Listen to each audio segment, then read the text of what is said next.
YouTube, what's poppin', YouTube? We gotta talk today, y'all.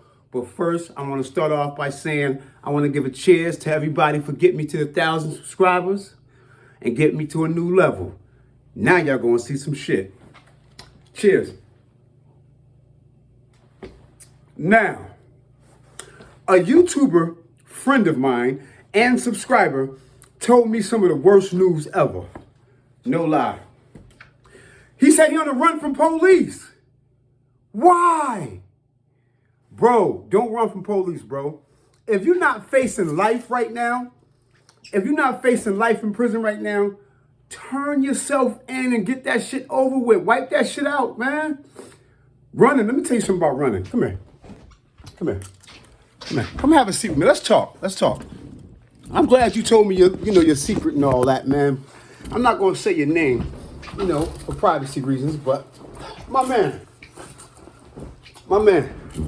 yo, you are very young, bro. You too young to be out here running around, running from police. Do you know what that life entails? My man, let me tell you about my running, right? I went on a run from police too, right? I sold an ounce of crack to police, 28 grams of hard cooked up cocaine, right, with baking soda. I sold that to police, right? Got locked up. Me and my bro. Let me tell you how I got out of this situation, right, to go on the run, right? Now, we were locked up in this place called Oswego in New York State, right? Oswego, New York. Now, I sold an ounce of crack to police, right? Me and my brother ended up getting locked up. I told the DA, but after about my second week in jail, because these people, let me explain to you first a little bit about Oswego. Oswego is a little small city outside of Syracuse, right? Like a little backwoods country. When they locked me up out there, there's a guy named Officer Davis. Let me just say this to Officer Davis real fast, as respectfully as I can. Aha, bitch, I'm home. You said I'll never come home. Aha, bitch, I'm home. All right, let me get back to business. Now, Officer Davis. That's who locked me up, right? Cheers to freedom. Officer Davis. Officer Davis, get your cup. Ding. Thank you, brother. Coward. Right? So he locked me up. So I told the DA, he got mad. I told the DA, right? I'm just the middleman. I know the people that's getting it. Because we had no bail. Right? So I told my brother to do the same thing. So I went in there and gave him names like JJ, Smooth, Skills, B-Word, and shit like that, right?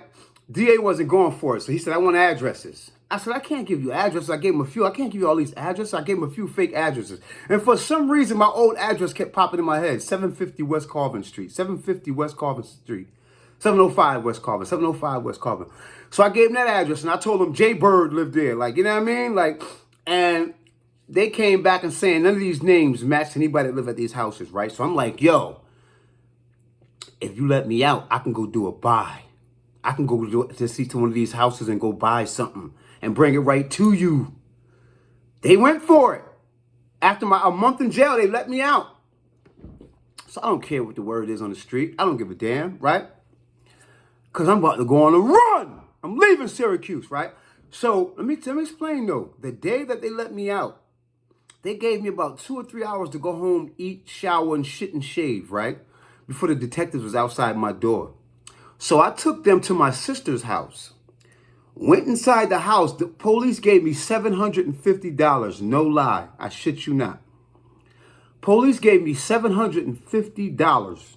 Told me to go in the house and do the buy. I went to my sister's house, told her everything that was going on. Came back out like 20 minutes later like, yo, that shit is no good, man. That shit's no good. It's all cut. And they know I don't fuck with that kind of product. The police said, just get it. Just get it. We're not using it. We're not selling it. Just get it. I'm like, nah, I can't go back in there and get it now because they know how I move. I say, no, I'm gone. So police like, all right, McGowan, you're full of shit. You're going back to jail, blah, blah, blah, blah. I'm like, yo, just give me to tomorrow. When we come back up, pull up something smooth. I'll give them a little text on them, get some better shit, something. They went for it. They dropped me off at my mom's crib that night, about 8 o'clock. Made sure no cars was around the block. I was calling people, yo, circle my house. Make sure no cars around the block. Blah, blah, blah, blah. So my brother High C, I was calling High C, because High C came home too. But High C he was like, I don't know exactly how High got home, to tell you the truth. I don't know if he got bailed out or if he did what I did. I don't know. It was so many years ago, but I don't care. All right, so boom, right? Because I do care, especially about him being locked up too. But the thing is, he was with some little 16-year-old runaway white girl in the back seat, in the front seat. And I was in the back, and they were smoking water, like wave and everything on our way out there. They was just bugging. So we was all just fucking off point at this point, right? So anyway, when they let me out on the mom's crib, make sure the house was clear. When they told me the house was clear, nobody was around my house, homie, I hard ass packed my shit, went to my baby mother's house, gave her a message. Listen, I'm leaving tonight. That night, I went to California. I caught a bus to California. You know how many fucking days I was on that bus on the run, yo? Don't run from police, yo. I was on that bus like 5 days, yo. 5 days. I was on that bus. I remember I was on the bus and I was with a dude from like Texas or somewhere. He was telling me about his boy. Like, yo, my boy about to get signed on a deal and stuff. His name is Mike Jones and all this. Like, word, Mike Jones. That's his name. Like, Mike Jones. This nigga gonna get on. He's showing me pictures of this dude, him and Mike Jones, them all inside of a black Benz and all that and stuff. And me and him smoking weed for like 3 states. We was in a bus just chilling, smoking mad L's, like 3 states. Kicking it. He listening to my music because I was singing too. Like, I was making music too. Believe it or not, when I was on a run, I ended up in LaFace Records with Babyface. And I was recording 40 days and 40 nights. All we do is fight. But now I think it's time I moved on with my life. Before you ended up taking that. You know what I mean? I was on LaFace Records. Word of mother. I met Usher, Lauryn Hill. Usher came and bought a beat in there for like 15 grand one time. And I was bugging like, what? Oh, shit. LaFace Records had like 3 or 4 floors of studios. And they brought me into Babyface's studio, the real one. All wood panel on the floor, the walls, glass partition with nothing but beat machines all around, going up the wall. Yo, it was amazing, man. And I'm thinking, I'm on the fucking run, yo. I'm on the run from Syracuse, New York. I'm telling everybody in Cali, I'm from Brooklyn. My name is Rasheen Haney. Yo, you know how many girls I probably laid with down there and got kids on the way, right? I probably got mad babies down there right now I don't even know about, yo. 'Cause I was just being a hoe. I was on a run. I was miserable. I was tapping my mom for money, $500 a week. I was tapping everybody I can hit for money because being on the run, you can't work like you want to. You can't, I mean, you know what I mean? Like, I'm going to keep it real. If you're a white person on the run, you can get away with it a little easier than black people. You know what I mean? Because they really be hard on us. Like, yo, I went to Vegas from the... I'm going to skip the story, but let me tell you. I'm not going to skip stories. But so, boom. I'm in Cali, right? I'm in Cali. Now, first couple of days, you know, it's good and shit like that. I'm stressed out. My brothers... I'm with my older brother. We talking about work and shit like that. What I can do, what I can't do. And I ended up getting a job at this place called Man 9 Movie Theater. Bro, I'm trying to tell you about living on the run, bro. It's no good. I'm on a run... making music in Cali, doing all kind of great shit. I met RZA at my job, Man 9 Movie Theater. It's a movie theater that consists of 9 movie theaters inside this mall thing where I worked at, right? It's called Man 9 Movie Theater. And nothing but superstars came in there. I met Jamie Foxx, RZA. I met Alec Baldwin and his wife, Kim Basinger, they was ex-wife. They had like 11 or 12-year-old daughter, yo, who used to come in there literally and order blockbusters so they can go home with her friends and watch the movies in their mansion. And I'm on the run serving them. Can you imagine this shit? I watched Kim Basinger and Alec Baldwin, fucking multi-millionaire superstars, argue in front of me with their daughter right there with them in the movie theater I worked at on the run. In California at Man 9 Movie Theater. I'm watching millionaires standing in front of me, miserable, arguing. I'm on the fucking run, bro. Bro, turn yourself in. If you're not facing a life sentence, turn yourself the fuck in. I used to walk millionaires to their movie theaters, yo. I gave RZA my CD. Told him my name was Rasheen Haney. On the fucking run. That's not my name. If he called and tried to contact me, who the fuck was he calling? My name is Omar McGowan. I was on the run as Rasheen Haney in Cali. And the only job I can get, you know how hard it is trying to get a fucking cell phone when you can't even have a fucking credit card or work and shit like that on the run? You gotta buy a minute phones in California. You gotta buy minute phones and pay for the minutes each week. You know how fucking miserable that is, meeting new girls, beautiful women, telling them, yeah, my name is Rasheen, I'm from Brooklyn, and having just, I slept with virgins down there, and told my name was Rasheen. You know how many hearts I broke? I met this one girl who was married. She was from California. Her name was Montana. She was from California, but she moved from Jersey because her husband, a producer who used to work with Wu-Tang Clan, a producer dude, light-skinned dude, used to work with Wu-Tang Clan. His wife, Montana, I met her at the, I forgot the mall where Usher was signing autographs and shit. Anyways, I met her, right? Brought her home, introduced her to my brother Anthony and shit like that. She was beautiful. She looked like Hoops from the Flavor Flav show, Flavor of Love. She looked like Hoops. She was much more beautiful. She was beautiful, right? So we ended up getting together at my brother's crib and shit where I was staying at, stuff like that, making love in the shower, all type of shit. Her husband even called, and she like told me to answer the phone type shit. I answered it like, yo. And he like, who's this? Like, and then I found out she was, she was married, but her husband had a girl pregnant in Jersey. So she came there to chill with her pops and shit like that, met me. Now she got me answering the phone, talking to her husband. Now, I did have some good times while I was running, but it's a miserable life, bro. I met another girl down there in Cali named Jackie. She was like my brother Anthony's best friend. They went to the Art Institute of California, and like her name was Jackie, and she was so beautiful, right? Curly hair, like the girl from a different world, like the hairstyle, like the girl from like, she was just beautiful, right? And I ended up burning her one day when we made love. I ended up burning her. I burnt her. I gave her gonorrhea. Yeah, I gave her gonorrhea. So I don't know where I got it from, even from the city, from the town. I brought it down there, but I done slept with like 3-4 girls already. Me and her moved in together. I moved in her house. And next thing you know, she came from work one day and the doctor's appointment. She had a yellow piece of paper in her hand, looking down, came in, slammed the door. And I got my back to the door like this, looking and shit. Like, Jack, what's wrong? And she went in the room. And I'm like, what the fuck? No, hold up. Open this damn door. Open the door. She opened the door. I go in, Jack, what's up, baby? She put the paper. What is this? She opened the paper. I see gonorrhea type shit and all that. I'm like, oh, shit. What you did to me? And she's like, you bitch. You motherfucker.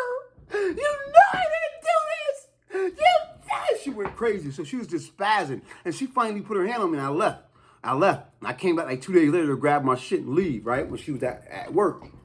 So, you know what I mean? I ended up running on her and shit like that because I was too pussy to face her and say sorry and shit like a real man and be like, look, baby, let's go get this shit taken care of and shit. So I was just miserable. I was on a run, B. I was on a fucking run. I didn't even know I was burning. So I had to leave there and go to the hospital, then go to my brother and tell him what happened. He started hating me because that was his friend, Jackie. She's a beautiful girl. I think he liked her. I'm sure he did. I'm sure he liked her and wanted to date her, but I came down with that New York swag and like, put her in the headlock and it was over. Yeah. And I had to beg my moms for money every day. I ended up starting selling weed with this white dude down there, sell weed and pills and shit. And I even did a concert. I did a show in Club Soho. Fantasia was at the club that night. I did a show in Club Soho, sung 40 days and 40 nights. Had Bloods and Crips in there going, word. But I was on the run. I couldn't even live my life, bro. I couldn't be the superstar I wanted to be because I was on the run. I had to face that jail time. And I was only facing about 4 or 5 years. You know what I'm saying? I did 4.5 years. But, man, listen, you got jail time to do, baby. Please don't run, man. That shit is just, yo, you're going to stress. You're going to stress. It's, okay, I'm going to say it one more time. Jail is the streets with no women. But you can get away with it in there. You know what I mean? You got chicks that come in from visits, and you got the female guards. If you got a little cash, don't run from prison. Don't run from that because it's going to catch you. I even went from California. I moved from California while I was on the run. And from there, I moved to Vegas. I moved to Las Vegas with my cousin Samar. his mom was running the North Point apartments out there, North Point apartments.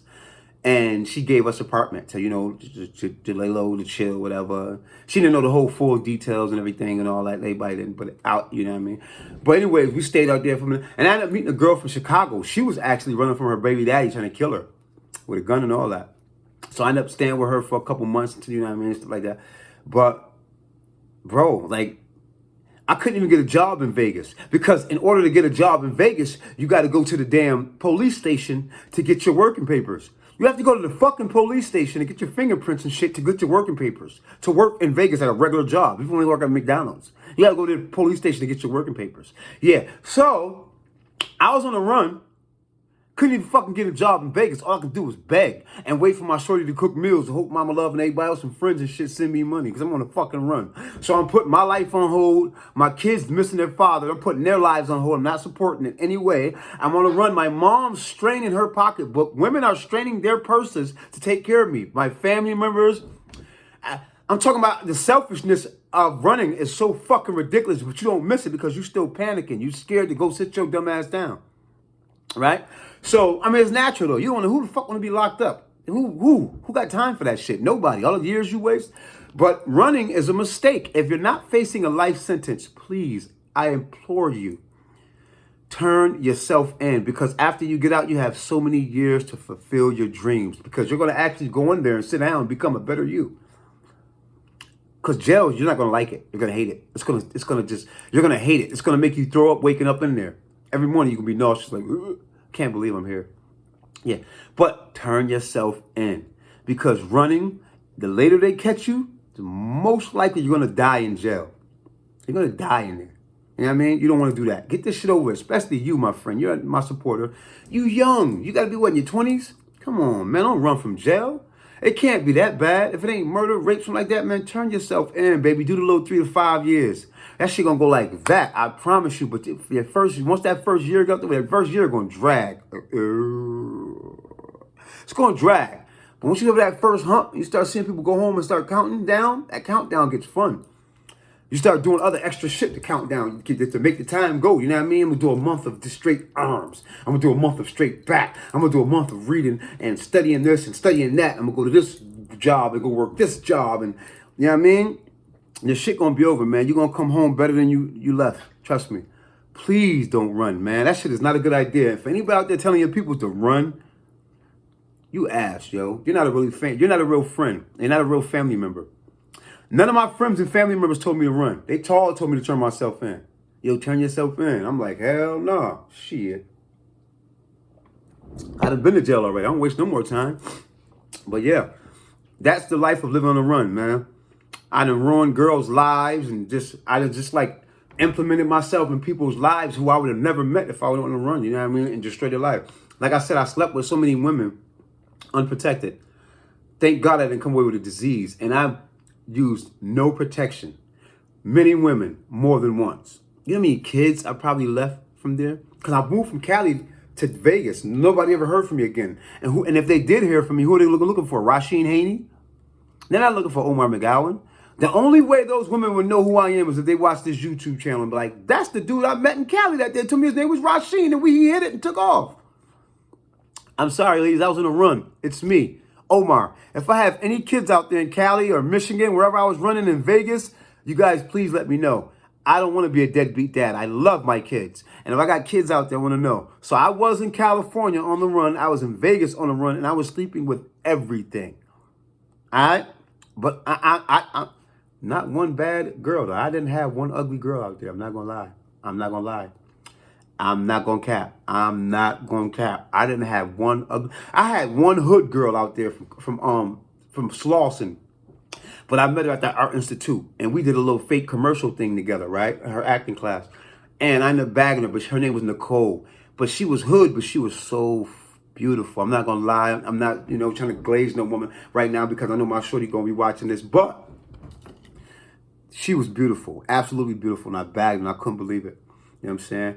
And I was just like snagging them out there in Cali, man. But and it seemed like every good dream that could have possibly happened to me out there, I had to walk away from. I had to walk away from certain phone calls I got from people I've been waiting on because in the back of my mind, I know it was impossible. I had to go do this time. I had to do this time. I sold an ounce of crack to police and I hauled ass. They was going to look for me forever.